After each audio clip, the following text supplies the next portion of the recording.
You missed two, well, you might be looking for a new job, and from what to wear to what to say, job interviews, they can be very nerve-wracking, especially that dreaded elevator speech. Here today to help us nail that next interview is Julia Dattolo from CareerSource Palm Beach County.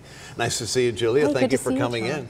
So I had to bone up on my interview with you today just to make sure I had it right. First, tell us a little bit about CareerSource and how that organization helps. So CareerSource helps job seekers in every way possible. We have classes every day on resume writing, interview skills. We have all the equipment necessary to find a job, to do job seeking, including career counselors on site to speak with a job seeker. All right. And with businesses, we have individualized recruiters who will actually help find those qualified job seekers for the businesses. Okay, and it doesn't matter if it's your first job or your upteenth job. Nope, we take all candidates. Okay, good deal. All right, so we talked a moment there about the elevator speech for first-time job seekers. What is that exactly? The elevator speech is a 30-second pitch about yourself. It's like your own commercial that tells people who I am, what qualifications do I come to the table with, and why I'd be a good fit for your company. During the interview. Okay, so would I say, for instance, something like, I'm a morning news anchor with X number of years experience, here's what I've done for this company? Exactly, and this is what I can do for you. Okay, all right. A well-rehearsed, well-researched pitch of yourself. Right. Yeah, think that over and go over it in your mind at home and practice. Exactly, all right. So what is more important to add in those speeches? What should you add in? What should you leave out?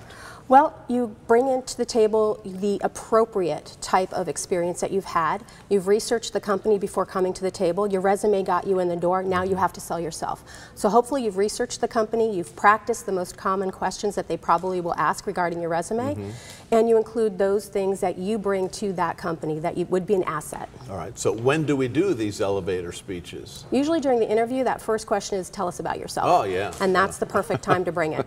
Okay, all right. So just, be confident when you're doing this, right? Absolutely. All right, there's also, the do's and don'ts of an elevator speech. Right. What are the don'ts? The don'ts are don't use and ohs and wow or anything like that. You want to have a well-practiced speech. So what you do want to do when you don't know the answer is stop and think. It's okay to pause.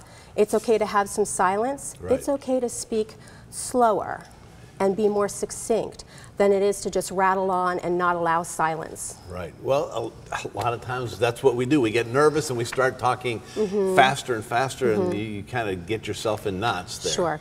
And practice is the best thing to do prior to going to an interview. Practice in the mirror. Be comfortable with your answers. And like you say, your organization helps, and then there are books that you can check out at the library, or maybe you guys have some pamphlets. Or go online. We do have pamphlets, we have classes, and we have mock interviews with our career counselors if you want to go through one.